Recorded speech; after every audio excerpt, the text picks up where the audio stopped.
What up, y'all? It's your boy Aaron. We back. 404 Heels. It's me. We doing that NXT from November 19th review. Kind of a, instant reaction review. How I'm feeling instantly after watching it. A little recap. Let y'all know what's going on just in case you missed it. Just an overall, general sum up and if they would, But we start with the show. Great show. Overall, great show. We see a lot of Chase U shirts. I heard, oh shit, let me not forget. I hear a lot of Chase U shirts. I see a lot of Chase U shirts. Kind of cool to see in the crowd. Had my mind thinking a little bit. I'll tell you what it was thinking about later, but it was thinking, and we'll get to that in a minute. But we get an Iron Survivor qualifier match. We get Nathan Frazier, one half of the tag team champs, versus Eddie Thrope, and we get a lot of the tag teams getting kind of like antsy around the ring after Ava told them to step it up last week. So they're kind of surrounding the ring. It turns into all out chaos, brawl after brawl, tag versus tag, all that. Axiom gets involved. It's just pandemonium. Of course, we already know Nathan Frazier gets the win. It was a great match. An AEW style match, if you will. Great start to it. Thought it was amazing. But it also set up Nathan Frazier and Axiom later in the show. Axiom wants a little shot at the Iron Survivor Challenge. So we might get Axiom and Nathan Frazier in this Iron Survivor Championship at Deadline. So we'll see what happens with all that. The next match is going to be but it's going to be the Iron Survivor qualifier, but it's going to be on the women's side. And right here, this is kind of upsetting because it's going to be Jada Parker versus Stephanie Viqueur. And it's like, these are both two women that you want to see in the Iron Survivor qualifier or the championship match. We want to see both these people in there, but, that kind of is a testament to how dominant the women's division is right now, that they can have, two women that I feel like most of the crowd both want to win, but only one's going to win and only one's going to qualify. And of course, that was Stephanie Viqueur. She gets the win in a great match. Good match.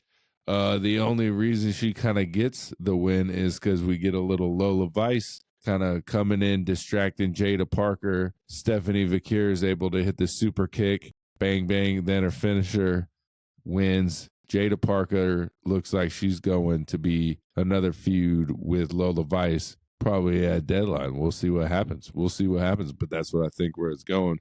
But Stephanie Viqueur becomes the second woman to qualify for the Iron Challenger, or the Iron Survivor. I keep getting fucking that up. Iron Survivor. But it's her and Sol Roca so far, so we'll see how that goes. Super excited to see this match play out for the first time. I haven't seen it. One of my favorite parts about watching NXT is Booker T. This man is on the verge of saying something that's going to get him fired every second of every day, and it is hilarious. What in the world is Booker T going to say next? That shit is hilarious. I can't wait. Him and Snoop Dogg doing commentator would be amazing. But then we get a little match between Tony D'Angelo. They don't say the belt's on the line, so I'm assuming the belt's not on the line, against Brooke Jensen. And, Sean Spears gets a little distraction in. And Tony D'Angelo gets the win. Of course, he gets the win. They're not going to let the champ lose, even though the belt's not on the line. But he beats Brooks Jensen, and then Sean Spears kind of comes in, shaking the hand, distracts him. Bada bing, bada boom. Tony D'Angelo gets taken down. Hey, he's Italian, so, he gets taken down. So, they're setting up something long-term with this. So Sean Spears versus Tony D'Angelo seems to be the play. I'm assuming at the next PLE Deadline. So we'll see. Then we get a little mixed tag, man and woman versus man and woman. It's Brindley Reese and Dion Lennox versus Ashanti the Adonis and Carmen Petrovic. So, Carmen Petrovic, she gets a, kick to the dome to Brindley Reese, KOs her, gets the 1, 2, 3. So Ashanti the Adonis and Carmen Petrovic get the win. I don't know too much about this storyline, so y'all gonna have to let me know. Fill me in a little bit. We'll see how it goes. But it was introduced. Shanti the Adonis looks like the player type for everyone. So that seems to be the role he is in. Then we get another qualifying match between Ren Sinclair and not Zariah from Australia. Great match. Overall, great athleticism. Ren Sinclair held it together. She did a lot better than I thought it was. I thought they were going to have Homegirl come out and just squash her again, Saraya. But I definitely thought it was going to be just an all-out squash match, but it turned out to be a pretty good match. One of the better matches of the night, honestly, in my opinion. Then we get Fallon Henley and, the fatal threesome coming out here, talking smack, saying, you know what, I want to be a fighting champion, but next week. We going to do it next week. So she kind of opens a, open challenge to the whole women's locker room, kind of like what LA Knight's doing on the other side of the men's roster. But, LA Knight was a little bit more selective when Santos comes out. He's like, well, not you, but I'll fight your boy Berto. So, open challenge, but with stipulations. Fallon Henley comes out. Hers just seems like a regular, straight up open challenge. But Tatum Paxley gets the upper hand, gets a little, finishing move on her. So it seems next week we're going to have Fallon Henley versus Tatum Paxley. So that's pretty cool. But Lash Legend came out, Nikita Lyons came out, all them came out. Another, all out locker room brawl for the women's division for not the main title, but for the secondary title. So that's good to see a lot of story get put in to all the titles that are on NXT.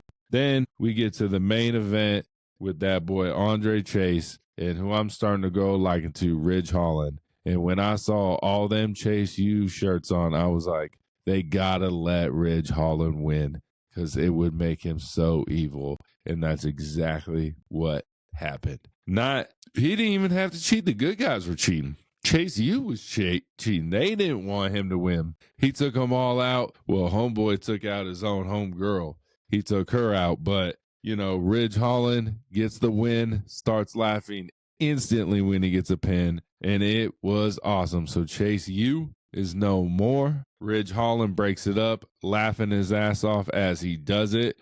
It goes off with na na na na, hey, hey, hey, goodbye to Chase U. That shit was pretty funny. But overall, man, NXT, very impressive. I'm looking forward to these matches coming up at Deadline. I think they're going to be amazing. I believe that's in December in Minneapolis. But, man, Andre, that was a funny match, just how they ended. I was like, I like it. The heel winning at the end made a lot of sense. Overall, great show. Loving NXT. Try to watch it as much as I can, as soon as I can, so I can get these out. Last week, couldn't watch it till a few days later. Felt like it was too late to do it, so I didn't do it.